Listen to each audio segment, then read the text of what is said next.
3:30, and I may not be fully with it. Just like you're waking up, but I had 2 meetings early this morning, one at 4 a.m. and one at 6:30 a.m. So I've been up since 3:30. Wow. But I had a little nap until the insurance guys knocked on my door. But yeah, the last few days I've basically had in 4 days, average of 3 hours sleep every night. So I'm looking forward to a nice quiet weekend. Yes. But yeah, just so that I can look at it again with a fresh mind. Yeah, I will. Yeah. I'll be happy with that. So thank you. Go ahead, please. The history of PrinterNet. Yeah, so you do need your rest. It's very important. Don't if you keep burning the candle at both ends, you run out of wick. Yeah, it's very rare that I do that. It's very rare. I make a very strict rule that I don't have any meetings before 6 a.m. But this one was very important and a live stream to YouTube from the USA with a group that we may be able to get funding from. I'm very confident. Brilliant. So, yes, it was very important that I meet these people. Hip hop, collaborations with musicians and hip hop, lecturers and working with people in, disadvantaged areas of the United States. And also a teacher, a reverend doctor in Nigeria who has a lot of experience in Sweden. So I had to speak with her this morning, and that's all out of the way now. Good. Yeah, good. Yeah. Excellent. But yeah, the money. Right, okay, so brief history of PrinterNet. So Michael Józefowicz and I met Jonas Fadwick from Malawi, roughly January 2016. I've been talking to him a long time. Michael decided to help people in Africa print local newsletters. Right.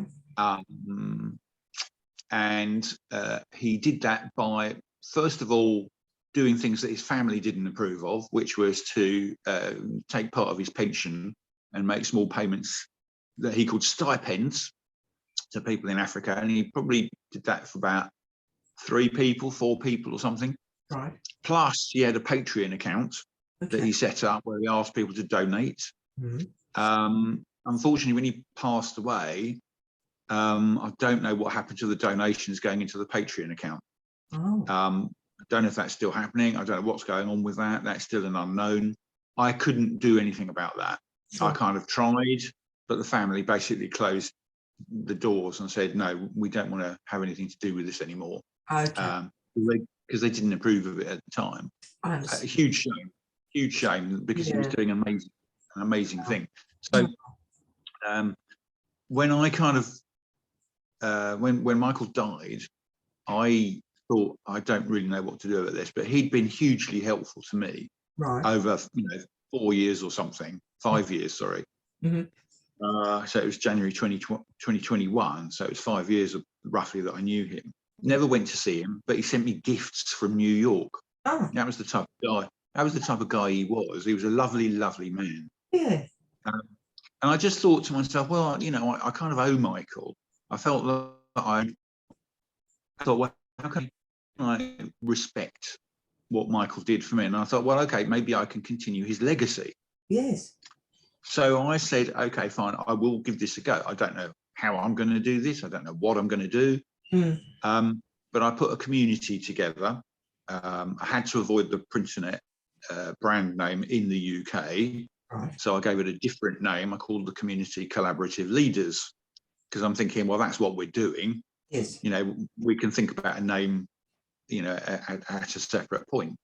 And I kind of evolved into talking about PrinterNet affiliates, because that's kind of people who are affiliated to PrinterNet in New York. And it was never fully organised as a 501c3 organisation, but I think Michael would have got there in time. Right. And the other one I would talk about is PrinterNet Africa. So that's then distinct from any PrinterNet organisations in the UK. Okay. But so there's a range of names that are being used, which is not helpful, but we are where we are. That's all right. Yeah. And what we evolved into was my holding a space for the community and encouraging people to standardise on their communication to start off with, and then start looking for ways to get their funding campaigns in front of people who were more likely to go, yes, okay, I do have money for that. Now, we're talking essentially about sales, but before that, there's an important skill we talked about earlier called networking. And the networking is to find out, you know, where you need to be in order that your sales have got a chance of being successful, and not just selling to everyone that you happen to meet. Makes sense. And you know, and it's not just Africans who do this, I have to tell you. Oh yeah. Even in my local business network in Northwest London, there are still people who don't understand networking. Oh yeah. You know, it's not who, as it was once explained to me, it's not who you know, it's who they know. Right. And if they know people who are useful, what you're trying to do is empower your network to act on your behalf. So there's a lot more to talk about with this. Yeah, very interesting. And including growing numbers in the crypto communities who are saying, look, okay, you know we need to do stuff before we can start earning money. Yes. So they're actually working together as groups where they're saying, okay, what is it we want to do? What areas do we want to look at? Including, you know, areas like, and you may or may not have heard this in discussion, but you know, there are people out there looking at protein extractors for food, food security measures. That particular group's based in Montreal in Canada, but they want to try and connect. There's a guy there who knows about them. He's in the crypto communities. He's trying to connect up to work he's trying to do in Tanzania. Right. So, you know, we live in this massively connected world. Yes. And we're still working on means of connecting with one another and coming up with infrastructure that supports the work that we're trying to do. So that's all going on. That's all going on currently. Yeah. And I'm trying to thread that all together for the purposes of the people that we know directly in Africa. Yes. And I think one of the projects that I'm on where we're trying to get solar power to either one of my contacts in Malawi or one of my contacts in Burundi. And the view expressed to me there was the money's there to invest, but the issue is how can they trust the people on the ground? Yes. And that's where, you know, the relationships I've been developing are with greater and lesser success. You know, some people get it more intuitively. Other people you have to kind of work at it and train, you know, and train them to go, this is why you need to do these things, because it's not just about sales. You know, there's a training path there. Yes. So, you know, but that whole process means there are people on the ground we know we can trust. Yes. And we can have a profile for and go, look, okay, these people 100% get networking. They know about building relationship. You know about all that. There are people who will go, no, I still need to, you know, every now and then I'm still going to ask you, can you send me some money? Yeah. And you go, we still need to work with you. You know, there's still some things you need to kind of work on. Sure. So, so that's kind of a brief history of where we were with Michael, and then I'm a different person, so I've got different skills and abilities and circumstances. Yeah. So I can bring certain things to that group of people, but not the same things. Yeah. So Peter, your background's in IT. Is that hardware, software? What type of IT? Pardon me? Software. Okay. I've got a little bit of the IT background as well, web development, and I did study IT, but you know, I guess it was just a progression from desktop publishing to web development. And I mean, I did a bit of HTML coding and stuff, but it's not my you know, but I'm actually planning to do a basic IT course for the guys in Kenya. Just to help them develop their own, you know, WordPress, either blog or website, because I think, you know, just, you know, Facebook's good, but personalizing it and just, giving them a little bit of marketing skills to promote their business. Business could be like the business of bringing water to the community, or business of selling solar panels even, or clothes, or whatever they want to do. But I would like, I've got a business background as well, and I would like to help people develop sustainable businesses. So that's one of the mission statements or objectives for Origins Permaculture Education and Research. And I started in Ghana, but you talked about trust. I've been in Ghana since 1990. So my children's father is from there. And the first visit was in 1990, and I've traveled there ever since. The last visit was 2018. So I've been there 5 times. I spent a lot of time. Yeah. I nearly live there. I have land there, actually. I have assets there. Yeah, but I'm going to sell that now. We talked about trust. You mentioned trust. Yeah. Now, this is a big problem because, I've had a few successes with fundraising, and I've sponsored some projects and training, sending people off to training with my own money. Yeah. But I've not had any problems with people in Kenya, I must say.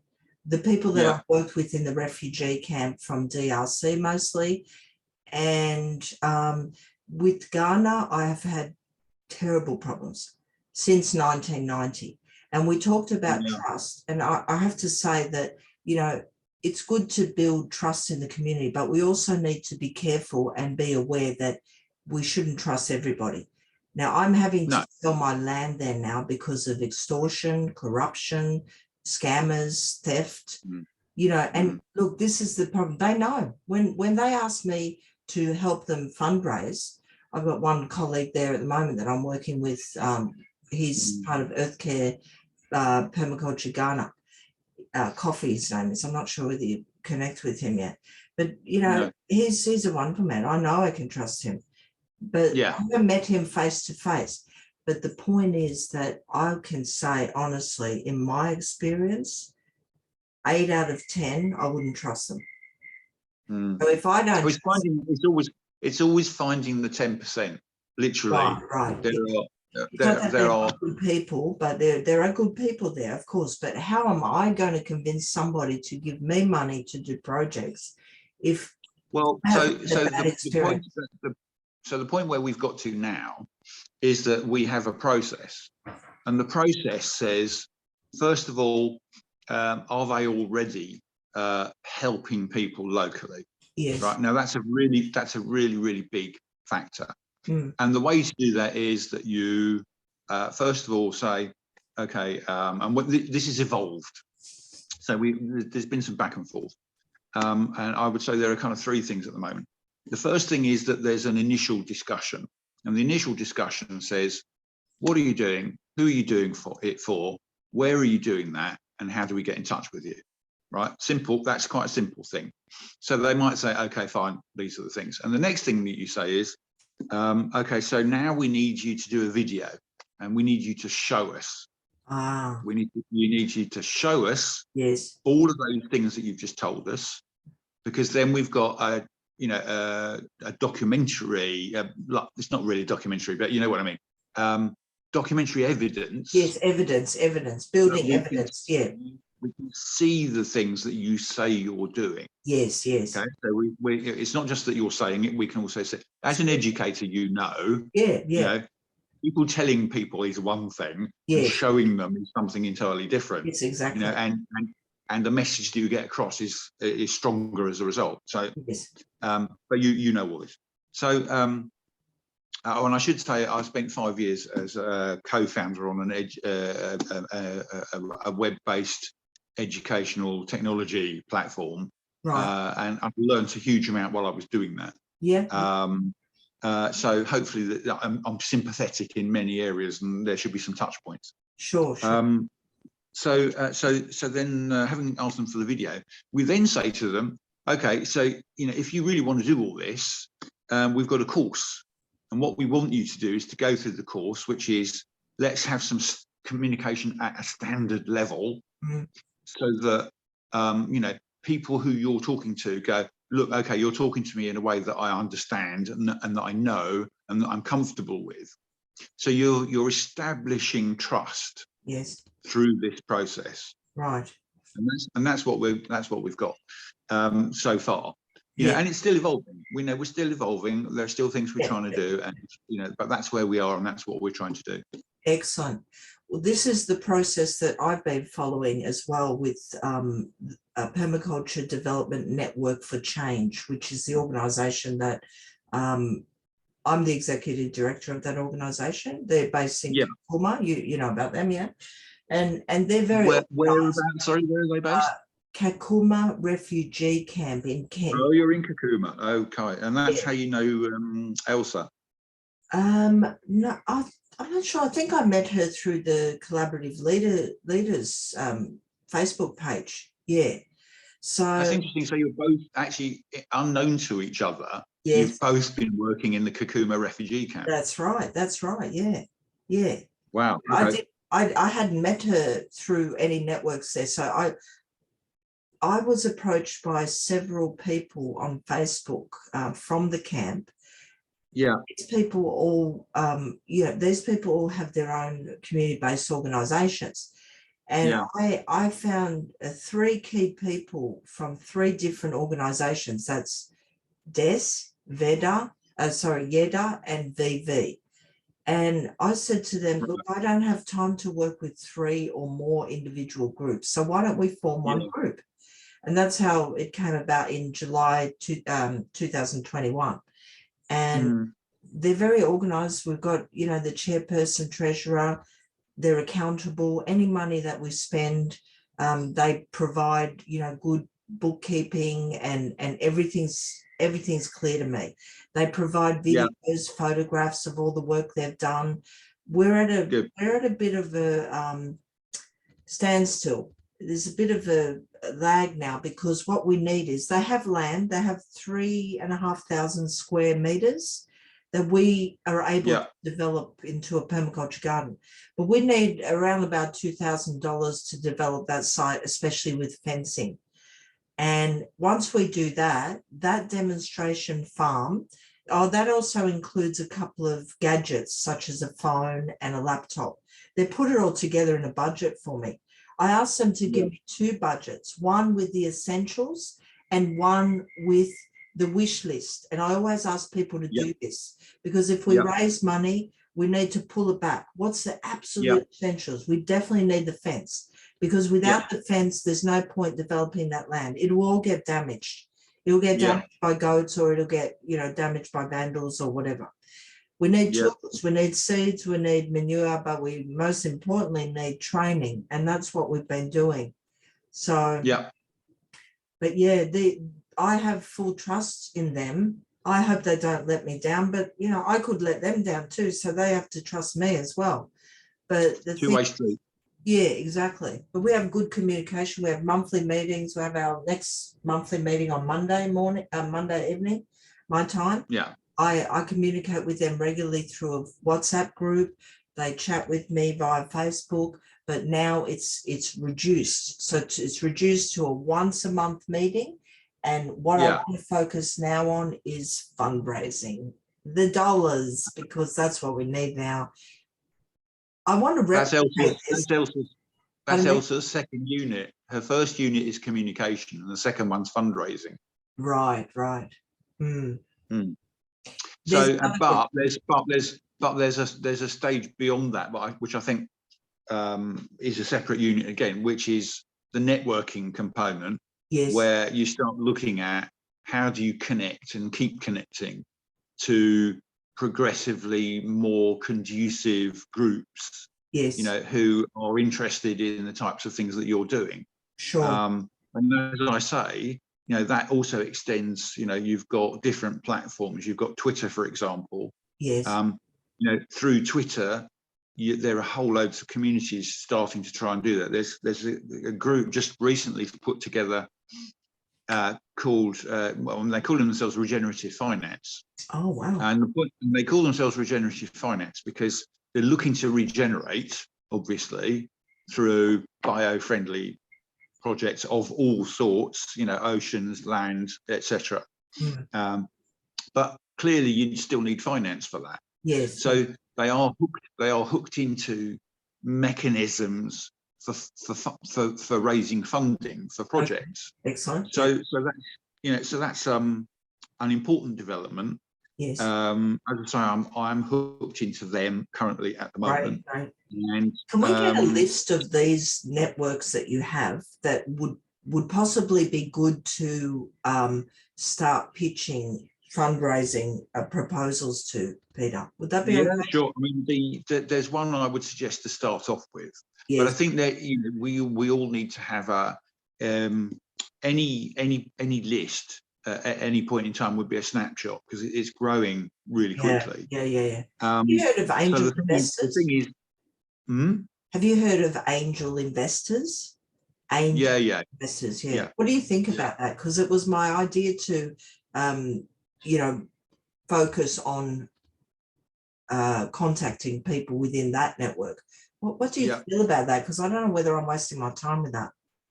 Well, it comes on to a point I was just about to make. Pivotal to all this is the ability to put impactful proposals together, where you can say, this is what we're trying to do. Yes. This is the impact we think we can generate. If you've got some track record, fantastic. You know, investors are much more impressed with people who've got existing track record, sometimes wrongly. Yes. You will need possibly to have pitch decks, and there's a format and a formula for pitch decks. You know, and it's you talk about finding the 10% in terms of trust for people on the ground. Yes. To find investors who are switched on to what you want to do and willing to take the risk, you're probably more likely talking about 1%. So, you know, you could put 100 pitch decks in front of investors, you know, and maybe one, okay. It's, you know, a lot of work involved. Always you know, now. So the really important point is to hone the skills to produce, in the first place, proposals. Some people just work off white papers. Yes. I'm not particularly good at white papers. I'm working on proposals. I need to get better at proposals. Yeah, same here. There's an issue with proposals in some of these digital crypto communities, in that proposals need to be different formats in different communities. Right. So we're looking to reformat certain proposals. Yes. So that there are a number of factors, you know, and it's still about communication. Yes. And it's about formatting that communication appropriately for the community that you're trying to talk to. Right. So it's going to be different depending on which community. It needs to be. If we could find a common format, that would be amazing. And I think I've been wishing or hoping for a template that would come along, because I've tried to write, you know, funding proposals. I pitched one to Don Bosco, who's in the refugee camp, and I spoke to the director there, who's in Melbourne here in Australia. And she said, look, it's a great proposal, but the thing is, you don't have enough evidence yet. This was last year, early in the process. So you don't have enough evidence. They won't look at this until you build enough evidence that they're actually doing something on the ground. Chicken and egg. Exactly. Always chicken and egg. You can't have the money until you prove you can do it, but you can't do it until you get the money. I fully know this. And that's why I tried to fund these groups, you know, with the little money that I've had, and some that I've raised on Facebook. I thought, even if I just try a little bit this year, it may lead to something bigger later that puts me, you know, in a position where I can do what I'm better at, and that is training people instead of administering money. I don't want to be doing that. And I don't want to be writing funding proposals either. I really don't. I prefer to do my gardening. I have a useful contact for you. Yes. There's a guy who's doing this in Zambia. Oh yeah. So providing investors go, yeah, okay, look, what works in Zambia should work in Kenya. Yeah. You know, that would be, so that, you know, we always need use cases. Yes. We always need use cases. They don't necessarily have to be ours. So I can put you in touch. There's a guy called Stephen Putter. Okay. Who he looked at one point at moringa trees as a tree bearing crop that's also soil friendly. In other words, they drop enough leaves and so forth that can go back into the soil and therefore complete the carbon cycle. Yeah. So he's already considered moringa trees, but then he went on to hemp. Oh yeah. So his organization is now called Hemp House Zambia. Wow. And he's got a farm. He's employing people. Yes. He's producing food. Yeah. You know, and useful products. Excellent. I can't tell you everything about what he's doing, but he's doing well enough to employ people, wow. Which is a tremendous thing. Great business. Well, that's a tremendous thing. Yeah. And that's a model that can be picked up and moved and put in place somewhere else. So I can certainly connect you with Stephen. That'd be awesome. 100% on that. Yeah. And that can then feed back into your proposal. Yeah. And maybe you can go back. If your investor was a friendly investor and would say, come back to me when you've got some proof. Yes. Then you've got that opportunity to say, yeah, I've gone off and I found some proof. Here is where it is in a working scenario, such that you can go, okay, look, it's about reassurance. Yeah. You know, investors don't want to throw, like any of us, we don't want to throw money away. Too many GoFundMe campaigns. There's too much of it. They don't know what to go through. I guess it's, you know, streamlining the whole funding proposal, making it really easy to read, you know, and accessible and all that. You know, some of these large organizations like, you know, UN and the US Embassy, which recently I saw an opportunity to get grants. Where did I see that? It's on Facebook, one of these groups. Somebody invited me to it, but they thought it'll be the same. It'll be exactly the same. They'll still be looking for, well, we'll give you the money, but how can you prove it? Yeah, but there's like, you could spend 4 days filling out that information. It scares the hell out of me. I really get frightened about that, you know, because it's just, I don't have time.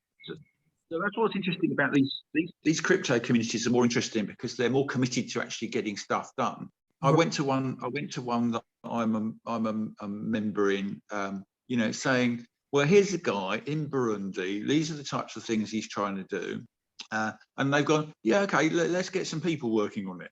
And you're kind of going, God, they're actually prepared to devote resource without needing funding. You haven't needed to have funding. People have gone, yeah, I will work on that with you. And you know, that's a big change. That's actually a big change. So it's an avenue I intend to continue pursuing. Right.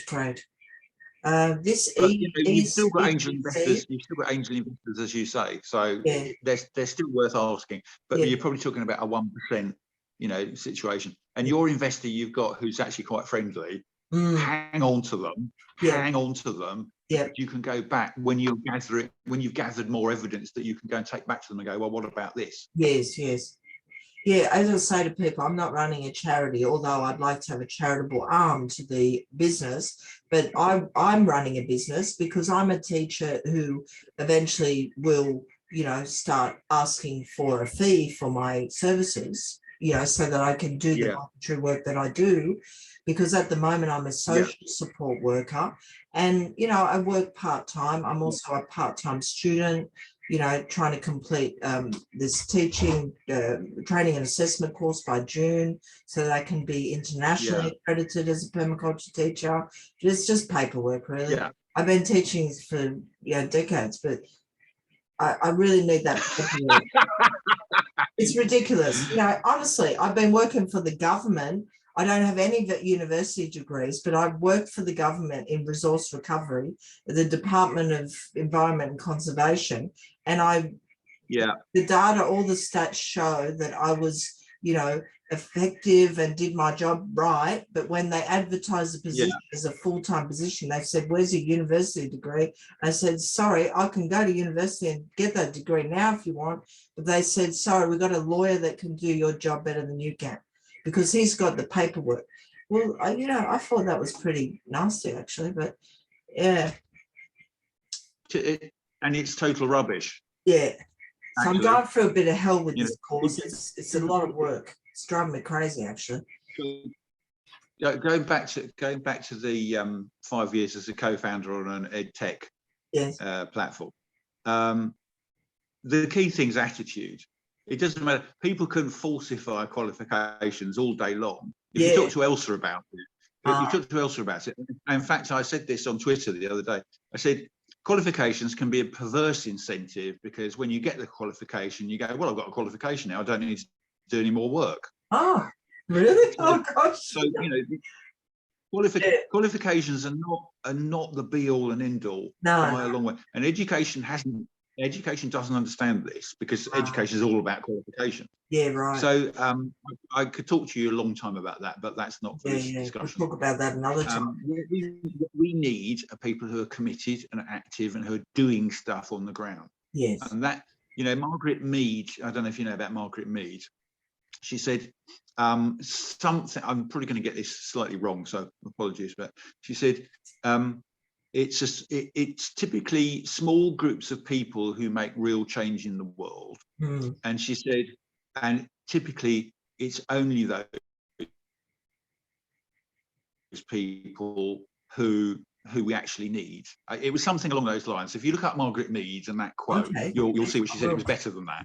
It was much more pithy. Yeah, Margaret Mead, very good. Margaret Mead. But and she's right. And it's not about qualifications. Yeah. It's about look at Greta Thunberg.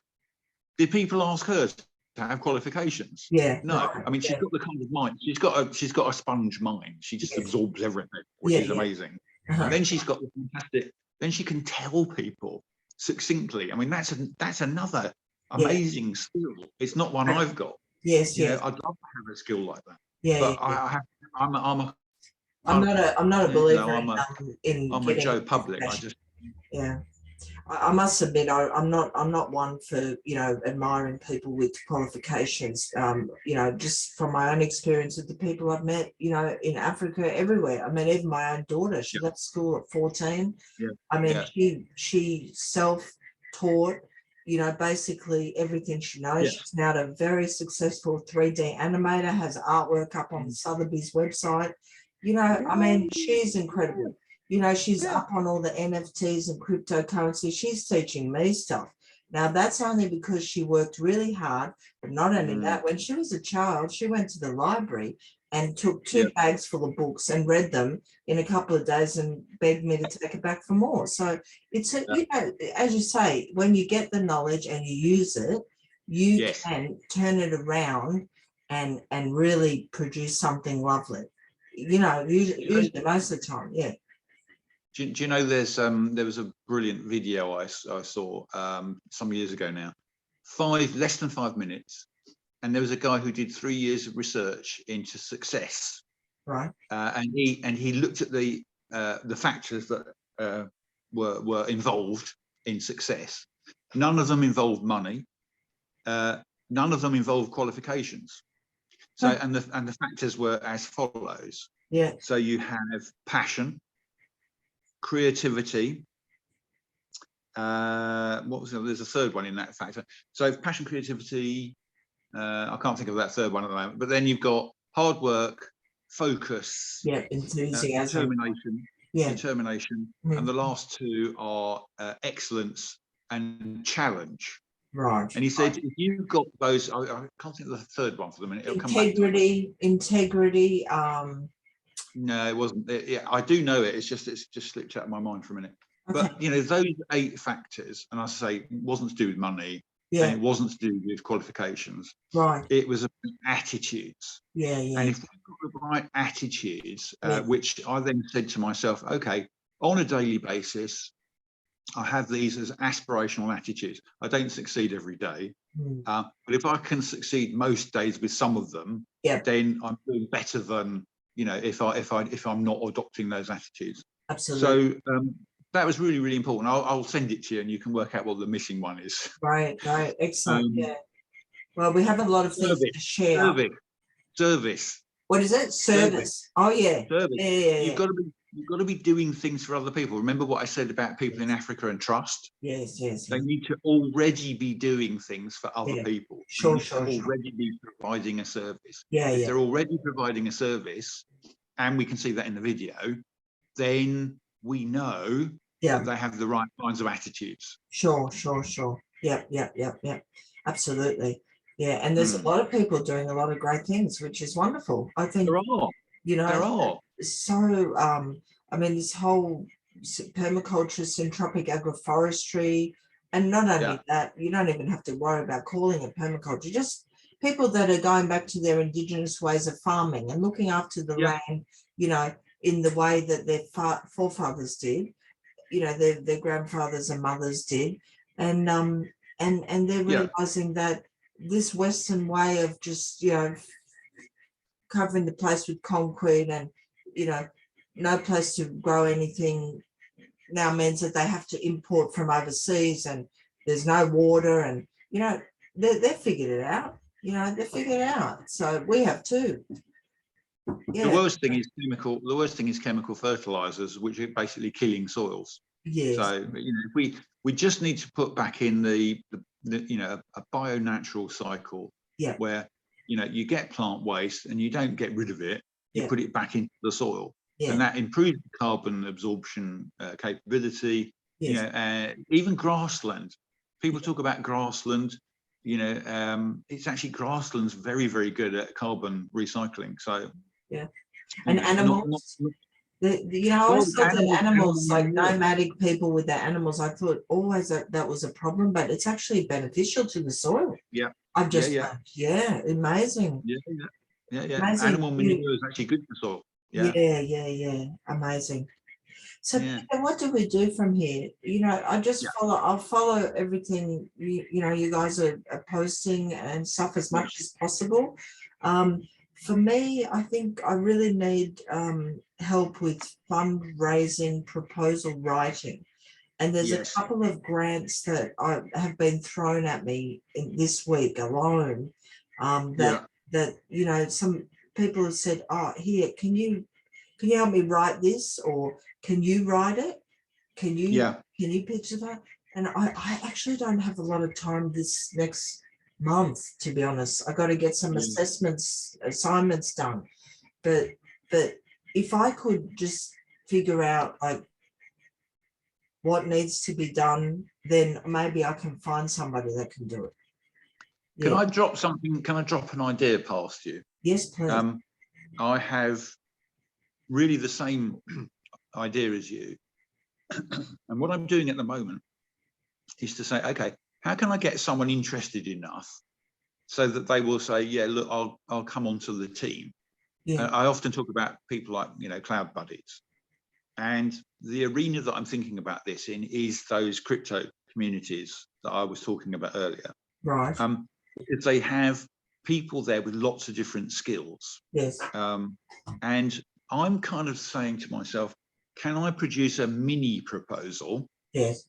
Very much an overview, even a one-pager that explains in very brief outline, what am I trying to do? I've done this already for the solar project in Africa. Yes. I've had to do 2 one-pagers, so I haven't quite met my own objective, but I'm kind of, you know, I'm homing in on it, I think I would say. And then I can share those with other people to say, this is what I'm trying to do. Okay. You know, what resources can you bring to this? And it's working in that community that I was talking about. Where they are saying, yeah, maybe we can help our mutual contact in Burundi. Okay. So we, you know, it's first steps. I can't say that this is a working process. Yes. But I do think it steps in the right direction. One thing Michael Josefovich and I always talked about, we always said, you know, is this something that is doable and worth doing? Yes. Now, what's bizarre is the worth doing is always easy to agree on. If you think about, we're sat here talking about, let's put some, you know, regenerative farming capability in very harsh conditions, and you need to speak to Elsa about the harsh conditions in Kakuma, because she's saying they've basically cleared the land 10 kilometers around of vegetation and animals. So that's very difficult, and as you say, we need something to replace. I've looked at the site. We can agree that's a good thing to do. But how do we do it? How do we take the steps? And the steps actually turn out to be harder than the vision. You know, the vision's the easy thing. We want to have world peace. Of course we want to have world peace. How do we get there? Nobody knows. Nobody knows. So that the how to do it, the steps, the you know, can we make things doable? Is actually ironically much harder than the is this thing worth doing? So Michael and I always talked about that. And it's a fantastic focus. He was a very, very wise man. As well as having this huge energy. And I owe him a lot. I really owe him a lot. And I miss him. I wish I would have met him, had the opportunity. Miss him. Incredible. I miss him. I bet you do. He must be missed around the world by all his love, you know, people that knew him, and he sounds like an amazing person. If only he's you know when you hear about people who kind of, you know, they kind of reach down and give you a helping hand up. That was Michael. He's amazing. He was an amazing guy. I miss him to this day. Did he have a website, or how can I learn more about his work, please? Well, there was a PrinterNet website produced, but it was more somebody else's perspective rather than Michael's perspective. What about his Patreon account? Is it still open, the Patreon account, or did they close it? Well, it's not effective, because whatever is happening to the funds, it's not going to people in Africa. But is the page still there? Maybe with his information and stuff that I can have a look at. Maybe I'm not sure. Oh, well, I think you can piggyback off it. Sure. Just a look. I just want to get to know what he was up to, because it sounds like it's you know, I feel the same as you. People like this, we've got to follow in their footsteps and learn. You know, there's no point reinventing the wheel when people had the blueprint already that can work and will work. You know what I mean? Well, I mean, I took the view that, you know, we're all different people, and we all bring different experience, life skills, work skills. You know, we bring different things to the party. So we can't necessarily follow in other people's footsteps. I mean, there's a very famous quote that, you know, we actually all responsible for making our own footprints. So we have to all take our own part. I think it's more the inspiration that I'm trying to gather from that. Oh sure. Not to copy or anything like that, but just to say, well, you know, you've told me a lot about this man, but I'm so interested in learning more about him now. It's funny. It's one of those things where Michael was a bit like me in this respect. You know, you can sort of stop and think and go, okay, well, how do I coalesce all of that and put it together and make it sparkle and shine and all the rest of it? But he didn't have time for that, and typically nor do I, because we're too busy doing stuff. We're too busy doing stuff. Exactly. You know? And he was busy having all of these conversations left, right, and centre. You know, so that he didn't really. What I would say, a few people started to cotton on and try to get some interviews with him, which went onto YouTube. So if you search for Michael Josefovich on YouTube, then you can find some interviews with him, which will give you some idea of the man. Now, the biggest problem is I don't know how to spell his surname, so you're going to have to help me there. Don't worry, I will send you his name. Excellent. Okay. All right. Well, I'm going to try and get off the computers and gadgets this evening and get some rest and downtime for the weekend. Okay. So, well, we'll just keep in contact. And I guess we have some little lists and things to create and continue the conversation another time with Elsa, hopefully next time. With Elsa, And or is she not interested in getting too much involved? Is she working with the groups in Kakuma to help organize training, or longer discussion? If I can just go back to one point you made recently, and you said what next? Yes. What we want to do next is to put in place some networking training skills. Okay. Obviously, I want to try and get the solar panel project delivered this year, ideally in 2 locations. Right. That's taking a long time. I also want to go down the path and support what you're doing, which is to look at permaculture projects, particularly from the training perspective. Yes. So let's say with Stephen, I want to make that connection for you with him. We can put training programs together. Fantastic. I think Elsa will buy into that, but she wants to look at the PrinterNet printing side and revive that. Okay.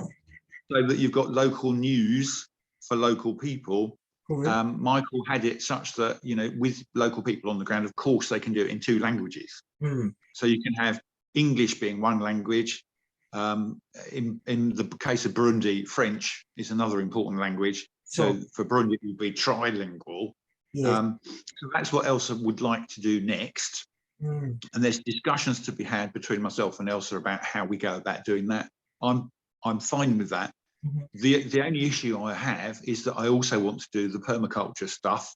Yeah. And how do we find the permaculture stuff and put it into the right structure? Yes. So that we can start delivering that to people, you know, in Malawi, Burundi, Nigeria, Kenya. Yeah. As a little package, like a little. Also from what you're saying, I think you probably want to focus on Kenya. Is that right or not? At the moment, that's where my focus is, but I've been working in Ghana for many years, as I said, and I have to focus on that. If not that I'm selling my land, I would have already built the education centre there and demonstration farm. But I have, well, his name's Emmanuel. He's been a colleague and a good friend of mine since 2012. And prior to that, I've worked with other people in Ghana, but actually my main focus would still be Ghana, but Kenya would be the place where I'd say I have the most evidence and the most success working with people. And then Nigeria, Ethiopia, this is in the order of I've got a really good contact in Senegal who I've worked with orphans, setting up a school there. Look, I mean, I could send you a list, but this is what my website's going to be. You know, this is the purpose of my website. It'll have all the information on there, so that you know, it'll have forums.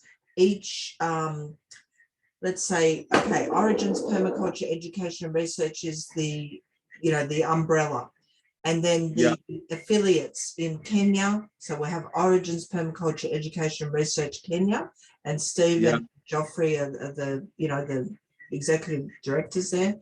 And then we've got Coffee in Ghana. We got Ali Tebendeki in Uganda. He's one of the best permaculture teachers I can honestly say I've ever met anywhere in the world. Ali, in Uganda. He's just run a short course for some students from DRC. But he just gets it. He knows the practical side of it, the theory side of it. He's a good teacher, and he's a key person that I would say, we need to work with him very closely. And then there's Tesfahun in Ethiopia. Another great teacher. So you can see there's so many talented people on the ground, and all they need is just a bit of support. Most of the time, it's just language barriers and you know, technology that they don't have to present, to, you know, internet access. That's all it is. Other than that, you know, I'm happy to sit on the beach all day and let them do the work, because they can teach, you know, everything that the people need there and more. Maurice Aboya in Kenya. Oh, brilliant. Indigenous seed, you know, distribution. Incredible. That's the sort of stuff, you know, they're I think they're just about to start the 7th advanced permaculture training course. Oh, it's on the 13th, I think. Brilliant. Fantastic. March, but you know, he's spreading seeds around. He's actually delivered indigenous seeds to the people in Kakuma refugee camp. You know, super, brilliant, amazing. Yeah, you know, amazing. people are amazing. I agree with you. These people are amazing. Yeah. What I think you and I are trying to do, and I think we're agreeing on this, is putting other bits of infrastructure in place. Yes. So that they can have a bigger impact.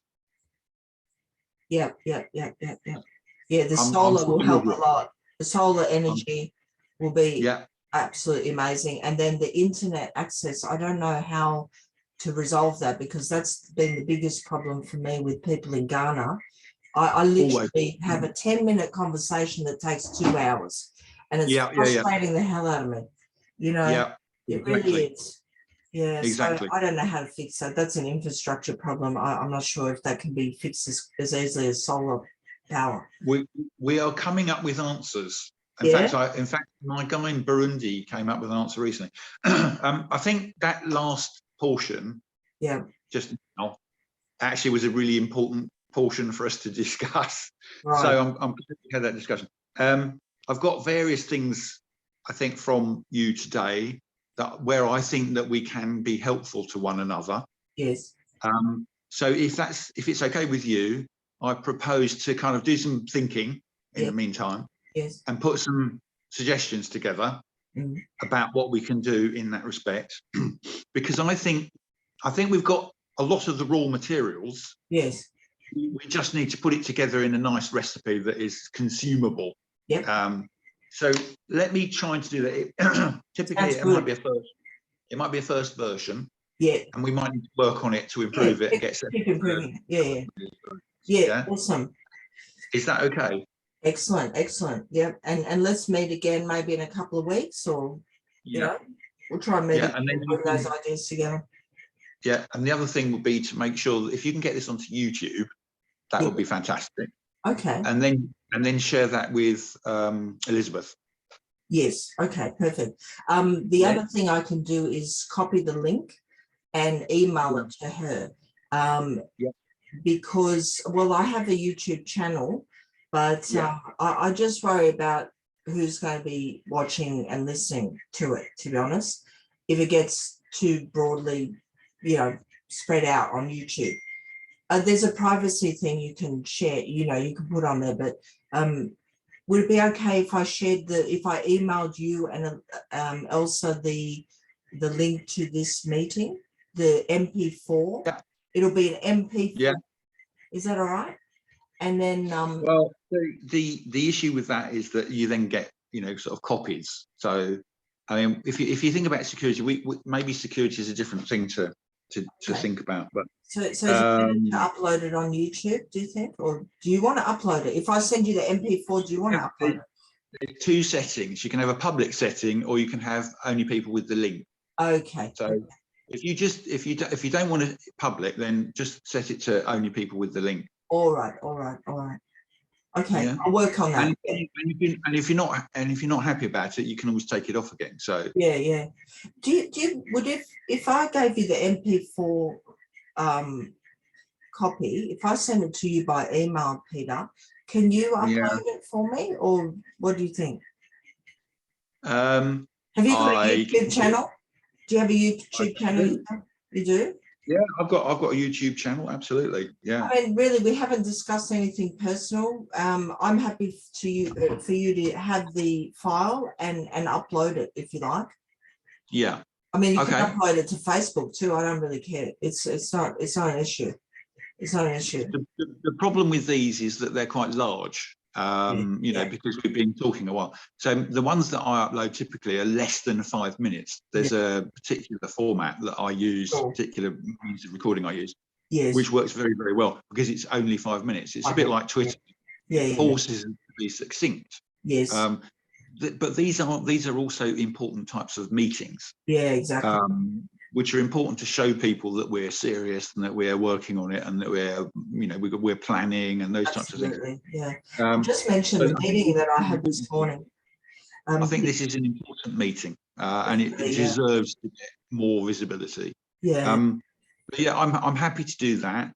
Okay. If you let me know how you want it to work, I'm happy to go with whatever you're happiest with. Yeah. Well, let me have a think about it over the weekend, and I'll view the meeting again, just make sure there's nothing you know, that we need to just keep amongst ourselves. I don't think there is.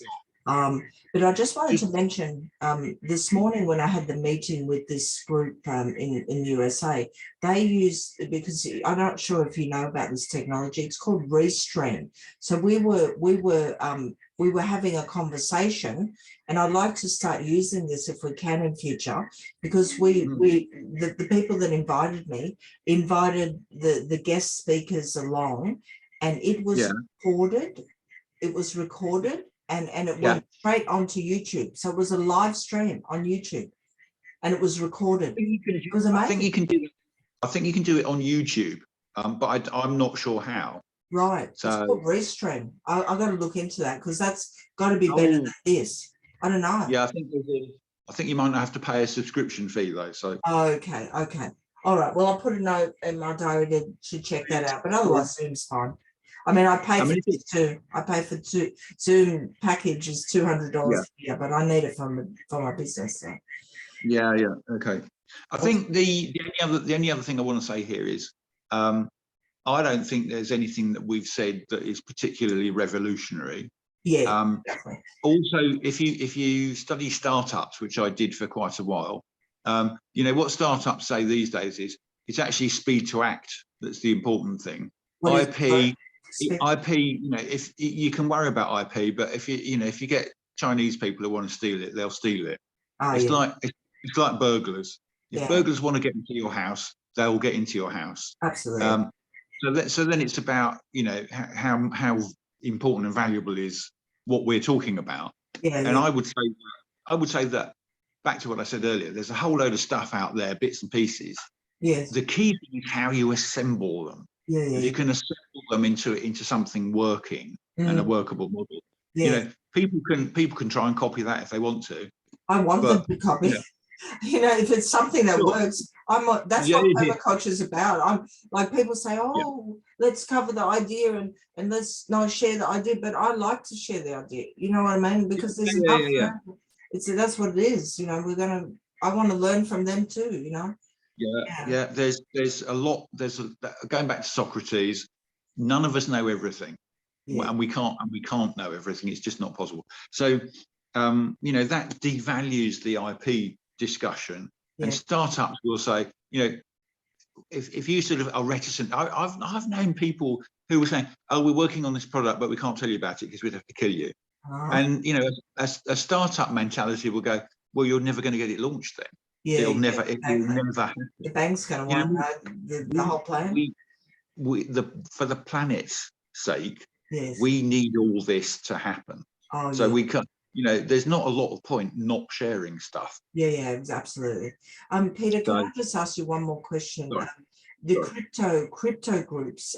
Is it EGC? Because I have a bit of a problem. BGC.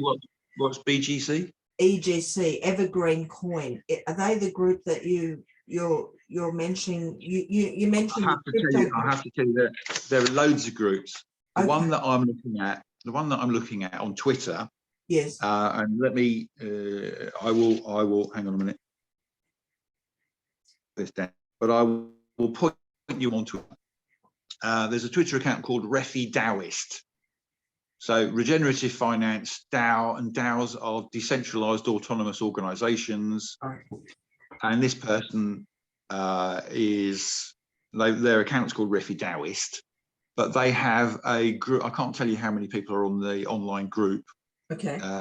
Which is in a technology called Discord. And I can't tell you how many people there are there yet, but it has been very active, and they have a project already that they're working on. Okay. Excellent. All right. But I'm going to have to study all this. I'll point you there on Twitter. Well, I've made notes. Old school. I've written some notes. Me too. Sorry. Did you say that? Okay, that's my one. Oh, I love the pen. I love it. Yeah, yeah. I still use, the keyboard, but oh man, there's nothing better than it helps it go. Any good educationalist will tell you, because you're doing kinetic recording as well as audio recording, it goes in better. And you're doing visual. Right. So you're getting all three. Audio, visual, kinetic. Right. Excellent. Good to know. Perfect. Well, it's so good to meet you. And we shall meet again, hopefully. Let's have a think and let's have a rest over the weekend and we'll talk, all right? Perfect. And I'm sorry it took so long for the meeting to take place. Oh, that's all right. Don't worry. It happened. Hopefully it was worth it. Yeah, excellent. Have a great weekend, Peter. Thanks so much. Bye. Lovely, Rosanna. Thank you. Yes, I'll send you I'll send me your email address and I'll send you the link to the meeting, and then we'll talk about it maybe Monday, what we're going to do about the uploading of YouTube and stuff like that. Will do. Perfect. Ciao. Bye. Thank you. Great. Thanks very much. Bye. Bye-bye.